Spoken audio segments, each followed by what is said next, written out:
Hey YouTube, Awesome Writer here. Welcome to my review for Mighty Morphin issue 5. So this issue was all about Matt. After the revealed that he was the Green Ranger, we kind of do one of those things that TV will do where you have like a reveal and then they rewind for the next episode and you kind of see all the stuff you've seen so far from their point of view and then you catch up and then we move forward. So we don't get to move forward after the moment where he revealed himself yet, but we do get some interesting insight. And I have to say, I quite enjoyed this issue. I still feel like Matt was a pretty obvious and safe choice, but since the reveal I've come around to it more and I really like him as Green. You know, I really like this issue. I think that his general character is a nice change of pace from Tommy's Green, especially with, you know, all the Tommy Green saturation in the meta world, you know, Green, yeah, fitness year 20 forever. It's kind of a nice change of pace. Just please don't make him evil, or even flirt with the green chaos energy making him evil, please. There's no need for that. Basically, we start with Matt's POV, and he's kind of talking about like, you know, I've never been a hero, I've always run from danger, I'm always kind of scared, and it kind of shows the scene of him running from a situation, but then he's clearly saving somebody, and that's when he gets recruited by Grace in that moment. She saves him when he's saving someone,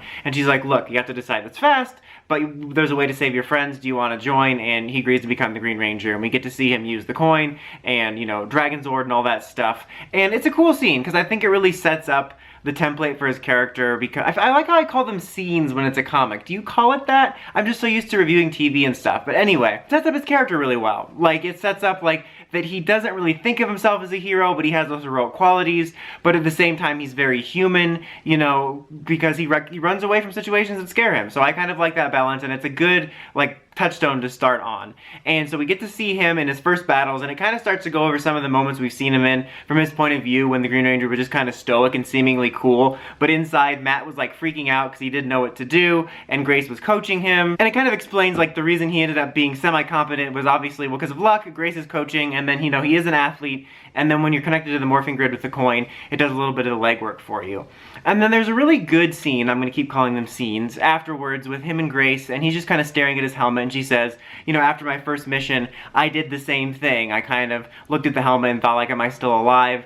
And they kind of go over some moments and some flashbacks of what he's done, but over the conversation overlaying it is her saying, you know, I was made a ranger for a short period of time, and I wasn't given a choice whether or not I would continue, so I'm going to give you that choice. And I thought it was a really nice moment for both characters. I like the dynamic they've set up between the two of them. I'm definitely interested in hoping to see more from that. And I really like Grace's character a lot. And there's like a scene too where she talks about how Zordon wants to protect the world, but I want to change the world. And the first thing I heard in my head was that Age of Ultron quote, especially from the trailer, like, you want to protect the world, but you don't want it to change. I'm the Lizard King. You don't even know my real name. Wait, I'm mixing up shows. I really like that scene, just tying back to her past and him getting to choose. And then we see how it affects his life. He quits the football team and he has to tell his parents about it. And it's kind of funny because he's like, you know, I'm quitting and I want to do more to help the world and do like charity and stuff. And I thought it was kind of a funny meta moment because of how often we would see the mmpr Rangers in the TV show universe doing charity and stuff. And the fact that he's quitting an activity to make room for it. But like in the show, they're like, oh, I'm gonna do football tryouts, and then this dance tryout, and this karate tryout, and this club, and that club, and I'm also gonna volunteer every waking minute. And when I'm asleep, I'm also volunteering. Like, we get it, guys. They're good people. And he's having to keep the secret from his friends. There's kind of a nice conversation with him and Kim about the Green Ranger where he's trying to get her read on what she feels about the Green Ranger. And, you know, you can tell he wants to tell her, but Grace doesn't want that to happen.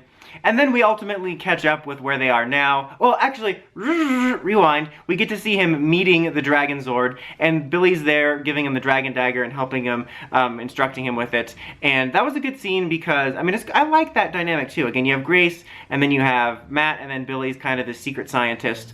But I wasn't sure for some reason, I don't know why, maybe I just wasn't paying attention, focusing on other things, I guess. But I knew Billy obviously knew about the Green Ranger, but I didn't know if he knew who Grace ended up choosing. So this confirms it, and I think that's going to make things even more interesting in the next few issues as we roll into their reaction to the identity. But so after that, then we catch up with where they are, where they were battling in the Zord, and then the Dome came over, and then the Dome City of Corinth attacked. But that's not how that goes. He's saving these people who are all scared because scary stuff's happening, and they also saw the Rangers run from danger, and then he gets teleported right then too, and Grace basically is kind of doing the same thing. She's like, we need to batten down the hatches and be safe, and Matt's like, no, we can't do that. you know, the people are already scared, and then they saw the Power Rangers run away, so they're double scared, and I was all that's left, and now I've run. And then he's the one that comes up with the idea of wanting to out his identity and be there for people. And Grace is resistant at first, and she still seems a little apprehensive, but she's going along with it. And there was this line it tied back to with his conversation with Kimberly, where like rules are made to be broken, and then they repeat that later when he's breaking these rules that Grace is setting up. And again, I like that dynamic. I'm interested to see where it goes and cautious about where it goes in regards to their dynamic. But what I like about this is that Grace listened to him about something. She was pretty clear about what her plans were, but then she listened to what he had to say and is going along with it, which is something I feel Zordon wouldn't do.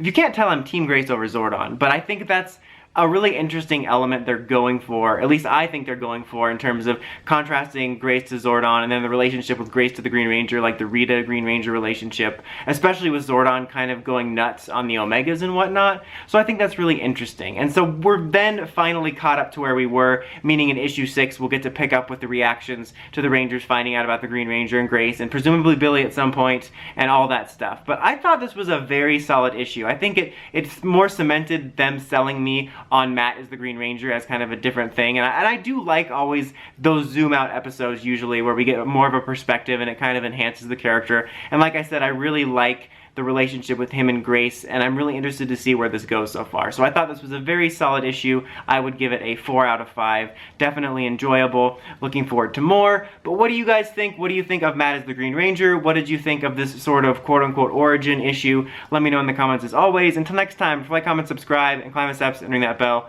so you can catch my videos. Dawson Ryder, signing out.